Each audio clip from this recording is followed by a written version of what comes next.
Welcome back to the Keep Going podcast with Vin Kennedy. I'm your host, Vin Kennedy. Today we have a special guest. This is Dr. Bruno. Bruno, you want to give a brief intro on yourself? Yeah, man. Thanks for having me. Of course. Real brief intro is now a chiropractor, owner and operator of Nav Rehab Chiropractic out of Brielle. We focus on helping the busy adult group fitness athlete kind of stay out of pain and be able to not miss out on their classes. A little bit of my background was very heavy in sports medicine. Started as an athletic trainer and worked in all sorts of collegiate and professional settings, and then ended up in Cairo school. But that's a little bit about me. Yeah. So I think when people think like Cairo, they think of like adjustments and the I guess like the status quo of Cairo, and I love that that's not what you do. So if you kind of want Yeah. to get into how you differentiate your practice and methods, rather than like the traditional sense. Yeah, absolutely. And you're spot on with the traditional sense when people think like I call it like a rack and crack, right? You show up, it's like a 5 minute appointment. They give you a little spiel on the adjustment, and that's kind of where you're at. We basically took the like when you go left, we go right approach, right? So we are very focused on helping you achieve outcomes. It's less about the service, like being the adjustment. Some patients we do that with, some we don't. It all depends on what that person needs and what their goals are. So we help them get from where they are to where they want to go. And that is typically very heavy on the exercise and rehab component. Because a lot of, like I said, a lot of my clients are very active and they want to stay active or get back to being active from being sidelined from an injury. So there's a lot of communication and mindset stuff that goes along with it, but it's very from a rehab standpoint, it's very rewarding as well. Yeah, absolutely. And what are some like the pros and cons you've seen with that? Because I'm sure obviously going against the grain, there's always, like kind of pushback. But at the same time, like you said, it could be rewarding. So what do you personally see as the pros and cons there? Yeah. One of the big pros is the reason why I do it, like get out of bed in the morning and bet on myself every day is the outcomes that we get, right? So someone who has tried that traditional approach and just wanted more, right? They they're like this can't be it, right? And through one way or another, find me and they're able to get that outcome that they're looking for. The flip side to that is the con is when you use the word chiropractor, people associate it with that 5 minute adjustment. And like that's a tool, right? Like people like I do it, right? People love it. Some people are like, oh, I like going to the chiropractor once a week for the rest of my life because they enjoy it, right? Um, the the thing about that is like when the context changes. So someone's like, oh, like you're a chiropractor, all you do is this, when that's really just like dipping your toe in the pool, you know? Yeah, absolutely. It's cool being like multifaceted with it. And I think like you were touching on, like the big difference is that like you don't want just a reoccurring client back to back. Like you actually want the results and you couple it with exercise to get them there. Yeah, man. I I'm very transparent up front. So when having a conversation with someone, you're here, right? You want to get there. I realistically think it's going to take this many weeks, months, whatever to get you to that point. And this is what it's going to take step by step along that way. So like that's what we're shooting for and that's where we're going and this is when you can expect it by, and then people are kind of caught off guard. They're like, oh, like you actually have a plan. Right. Yeah. Yeah, absolutely. And what are like the most common issues you see? And you said you deal with obviously like a lot of athletes. What would you Right. say are like the most common issues you see? As far as like physical problems, Hmm. yeah, the so it's a lot of the stuff is just not what it seems. So when people that's I would say the when people come to see me, they're looking for either like back or neck help. But the caveat to that is that that is rarely where the pain's coming from. It's where the pain's showing up, right? So after going through our assessment process, typically we determine that the back pain is coming from somewhere else, very commonly the hips, or in the neck case, like it's actually coming from the shoulders or the mid back, right? So being able to address the root cause of it will not only help the pain go away, but also stay away. Yeah. No, yeah, I mean, you're preaching to the choir there because I deal with that all the time, literally. Because Yeah. I'll have like a low back pain and it's really coming from like my legs. Right, right. Yeah, absolutely. And do you personally, because I feel like sometimes, I have friends that are PTs, chiropractors, and other doctors as well. Do you ever get like over information overload as far as like you almost know too much for your own good for when it comes to your own training and your own just like day to day? Oh, all the time. I always tell people, I'm like, stop me if I'm getting too nerdy, but and then kind of start ranting. And then Yeah, some people rarely stop you, but you'll see their like eyes gloss over, and then you go, "Oh, does that make sense?" And they're like, "Yeah." It's like, "Okay, explain it back to me." And they're like, "I don't I don't know what you just right. said."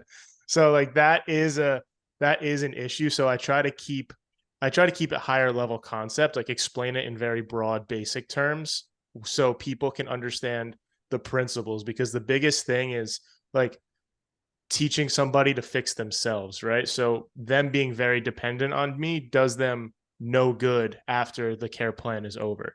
But if we teach them how to apply principles and think for themselves and adapt, they can be 5, 10 years out of a treatment plan and step off a curb wrong or do whatever, like heavy workout, and be like, ooh, this bothered me. Wait a second. I know what to do. Not like, hey, I remember like A, B, and C protocol, very rigid. It's like, oh, I know how to address this, like concepts and principles.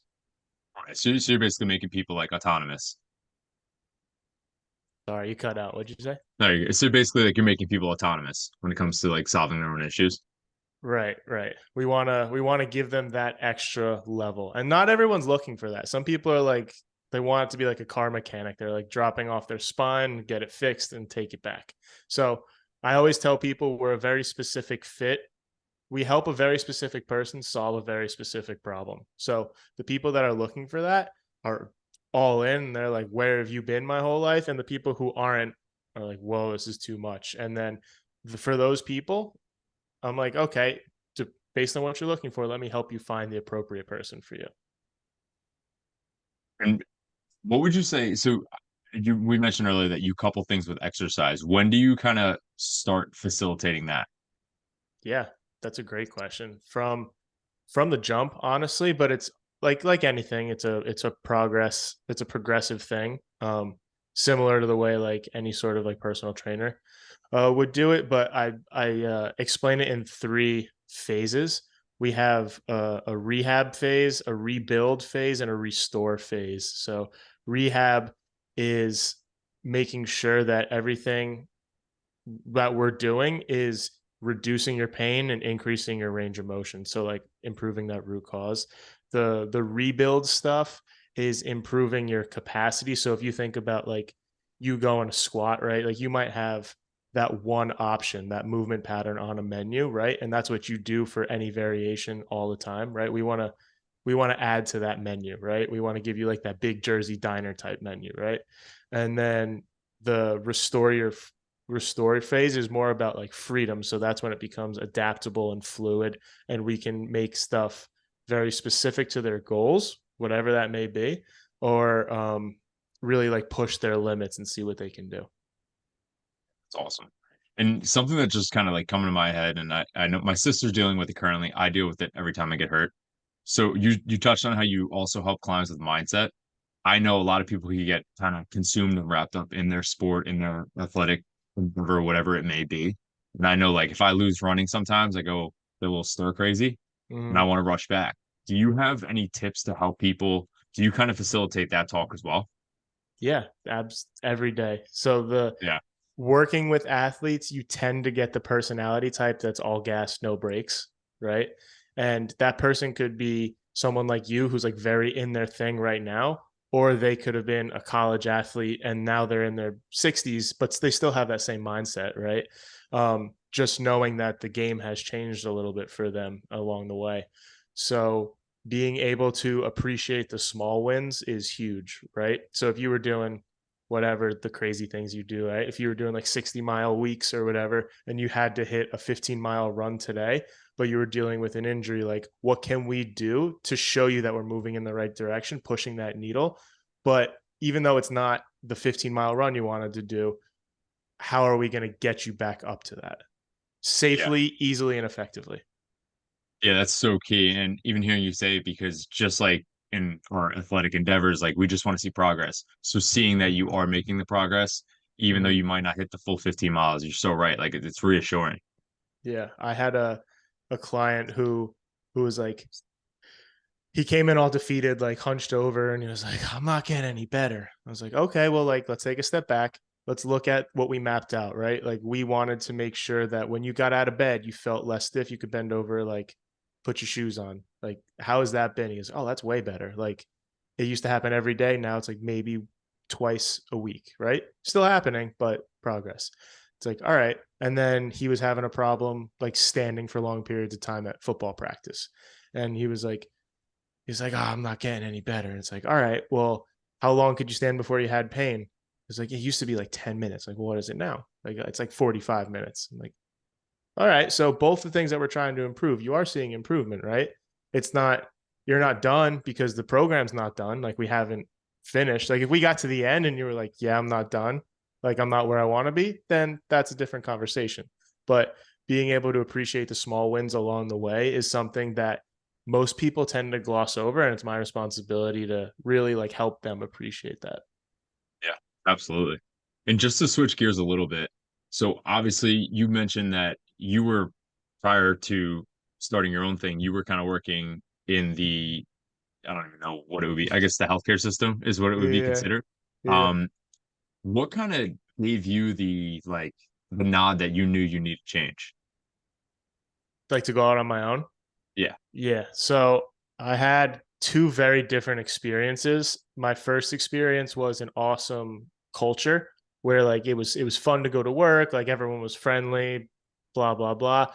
But that created an environment where like no one was really getting better. It became like a social hour and like people were having fun and hanging out, but they weren't progressing and making outcomes. But and like some people were like it was they were weirdly okay with it. And I was like, really? Like you're okay with coming back here twice a week for forever? But I digress. Um, the and then the other problem I had was everyone was so hyper focused on like getting outcomes to where it was like a miserable experience, right? So like the culture and like that kind of thing. So my option from there was, all right, do I keep hunting for a place that provides both in the rarity that it occurs, or do I go out and build it? And that was my decision. Yeah, absolutely. What gave you the confidence to do so? Hmm. I don't necessarily think I had it. I think that I think the self-belief, right? The confidence to me is like, "Hey, I've done this a million times, like, I know I can do it." The self-belief was, "Hey, I've never fucking done this, but I can figure it out." So Right. I yeah, so I had the self-belief to get out there. And I see a lot of people like in my network who are doing it and still to this day are doing it at a much higher level than me. Um, right? I'm not there yet, right? But there are people who have taken off faster than me. There are people who are like building it out way further than I ever projected to. And it's hard to look at all that and be like, that's sick, but at the same time not compare yourself to them, like you're on your own journey one step at a time. So, yeah, it's interesting. And I saw something today that actually relates perfectly to this, and it was about bravery. And it's like, so obviously bravery is also a form of self-belief in that scenario. And it's like even if you fake bravery, you're being brave. Yeah. So it's there's really no way around it. No. And that's literally what you did.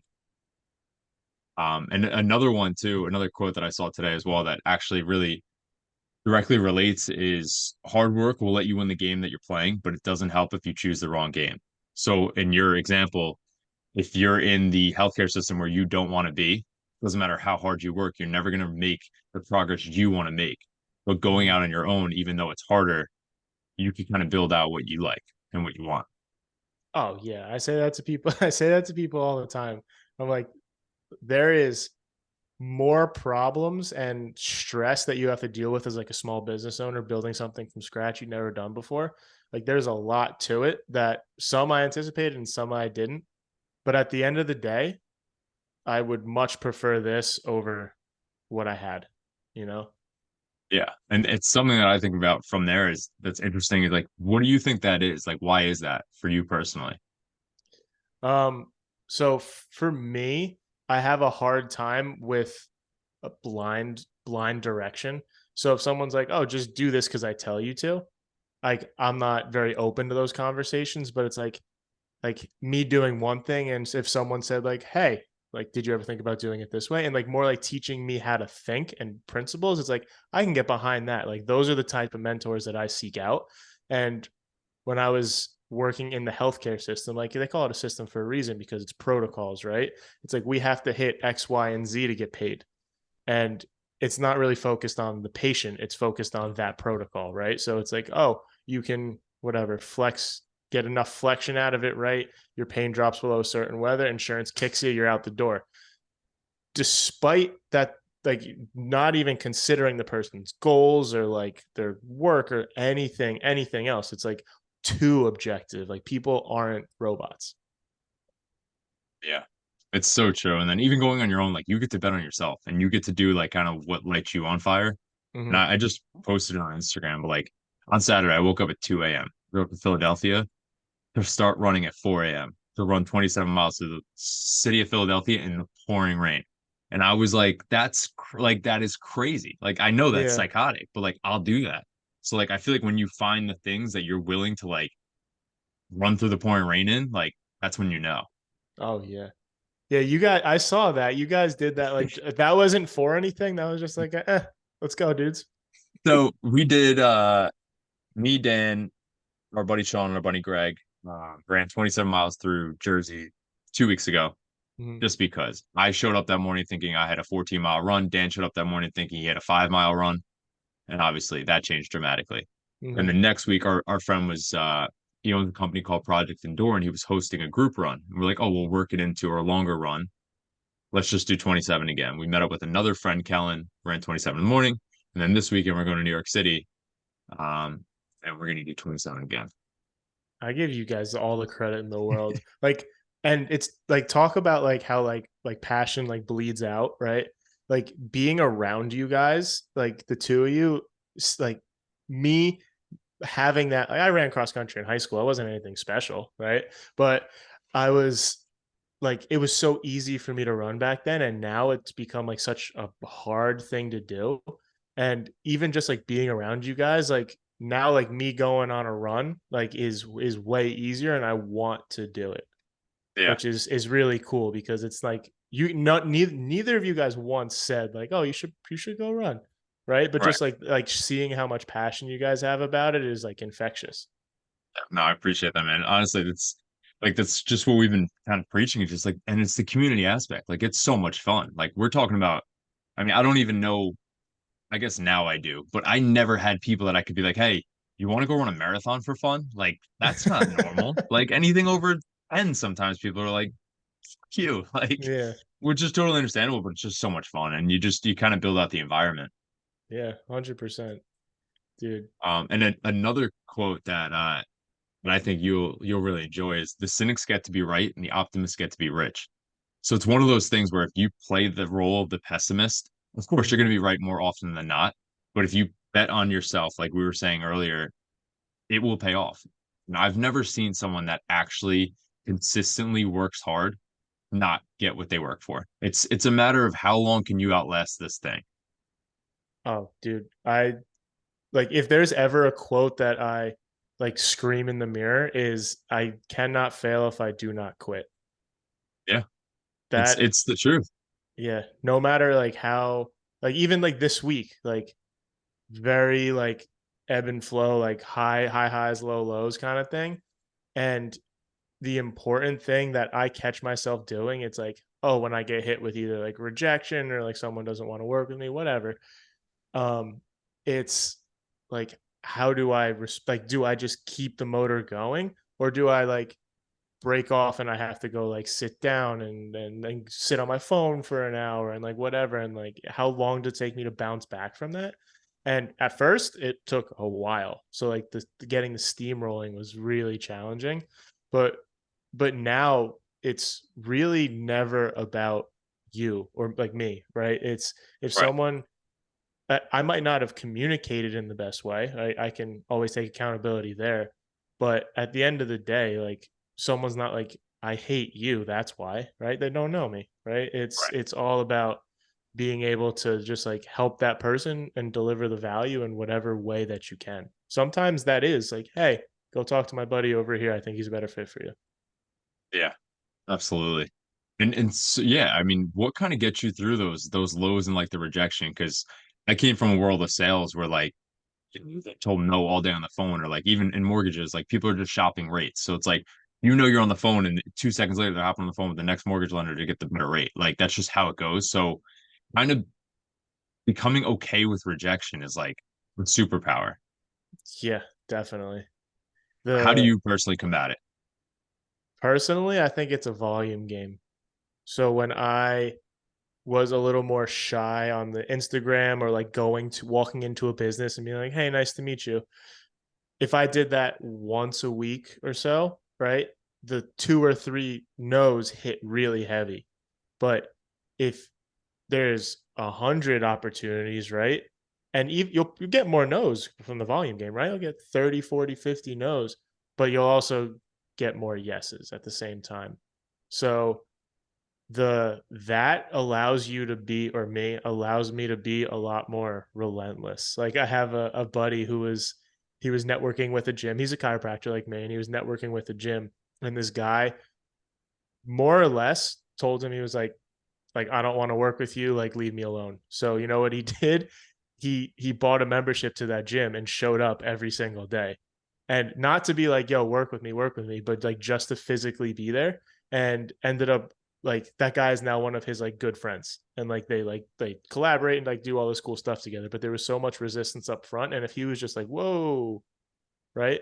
He was just trying to establish a connection, right? That's my biggest thing. I'll walk into a place if I'm trying to network with somebody, and I'll just try to build a relationship. Like I'm not bringing flyers or business cards or anything like that. It's just like, hey, I'm Mike. It's nice to meet you. This is what I do. I want to learn more about what you do and like build from there. And sometimes it works, sometimes it doesn't, but like that's how I choose to do it. Yeah. And even in that sense, like just like clients, like your people will find you. Like who you're supposed to align with, who you're supposed to work with, who you click with is kind of just going to fall into place and you don't have to force any of it. Oh yeah. Yeah. Yeah. The biggest power with that is being able to tell someone that like they're like again specific person specific problem. If someone comes into my office and they don't fit, right, it's nothing against them, right, but it's like, hey, I don't think this is the right call for you. I'm not going to let you commit to this. And that is a very power I did it yesterday. Like that's a very powerful thing that people like will give you a shit ton of respect for doing. Yeah, absolutely. And I know even Mike from Motives even mentioned it is like it's almost like firing clients, which is like Yeah. such a crazy thing to think about because you're in the game of gaining clients. But Hmm. that's where it just shows like when you are being authentic and yourself and you're really working with who you're supposed to, that's something that's going to happen. Oh yeah, people blow smoke, and especially when like what the general person's looking for. It's like, oh yeah, we do that. Uh-huh, totally. Just come on board, we'll do that. And then that really sets a false expectation for them. And then their results are like, like it's like an experience, not like a wow experience, right? I'd rather have fewer wows than more it's good, you know? Yeah, absolutely. And even just going back to the injury thing that we were touching on earlier, it's like the same thing. And when people want to rush back kind of thing where you were saying like, you could take that break for an hour or you could, you get the rejection and like you kind of just like sit in your own shit with it. And it's like, that's not going to move you. That's not going to move the needle. Like now the Mhm. work needs to be done. And something I can relate it to personally is I'm shooting for a sub 3 hour marathon to qualify for Boston. And they just announced that you actually need to basically run a 250, like sub 254 now, because how many people are applying? Um, it's now changing. Too many people are applying, so they can't let everybody in that just hits the normal qualification. So you kind of have to like one up it.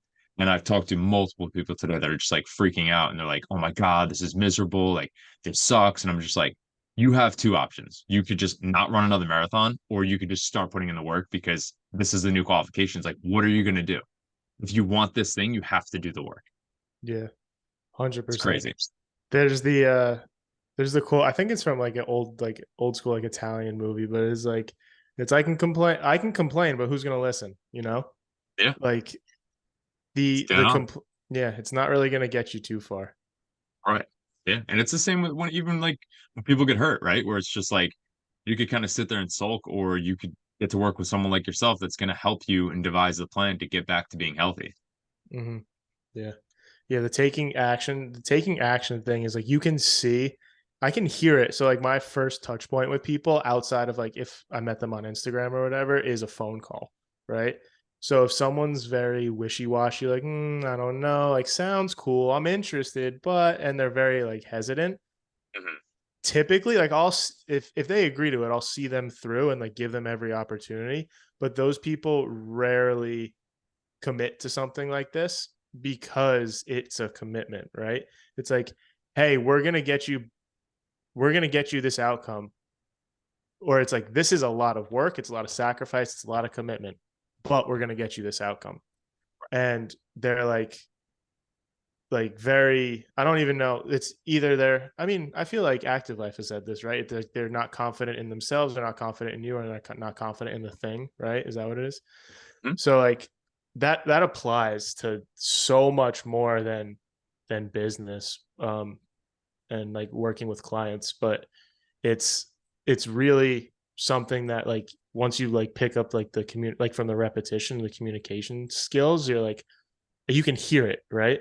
It's true. So and that's I heard something the other day where they were like if you have very good communication skills and like sales skills, you can convince someone to do something that's either in their best interest and that's fulfilling, or you can convince them to do something that's in your best interest and that's deceiving, right? So it's like, how are you going to use those skills, right?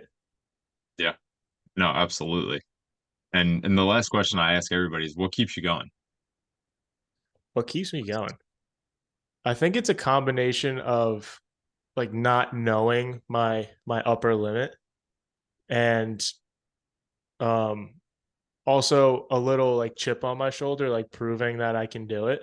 Right. And at the end of the day, it's always a mirror. Right. So I can say, like, oh, like my dad doesn't think I can do it, or my girlfriend doesn't think I can do it. But at the end of the day, you go talk to anyone, and most people in my corner are very supportive of me. Right. But the chip on my shoulder is like, I don't like they believe in me, but they, I don't even know what I'm trying to say. Like they They believe in me, portray it but they almost. don't. Yeah, but like they don't actually know if I could do it. They're like, yeah, good for you, but like I don't know about that. And looking at it from like a 10,000 foot view, that's like that's me projecting like me on them, which isn't fair, but that's what keeps that part. That's what keeps me going, and then seeing like how far other people can take it is super cool. So I don't really know what my upper limit is yet, and that's why we just keep going. Yeah. I love that. It's I love your mindset on that because I have a very similar mindset. And it's almost when you see someone do something that you either want to do or do it bigger, Mhm. you have two options, right? Where it's like, okay, well, they did that, now I can't do it, or they did it, now it's possible. And to have that like optimist mindset, I think is what gets people places. That happened with the mile, right? The sub 4 minute mile. Like it was Yeah. impossible, and then one guy did it, and then like bang, bang, bang. Roger Bannister did it and people started doing it all over the world. Yeah. Yeah, Somebody you just need to see it's possible. The same thing, even the 100 miles. Like I watched Dan do it. I was like, oh fuck. Like I could do that. This I just watched him do it. yeah, It's yeah, it's crazy stuff, man. But I honestly, I really, really appreciate the time. yeah, man. Absolutely. Thanks for having me on. Thank you.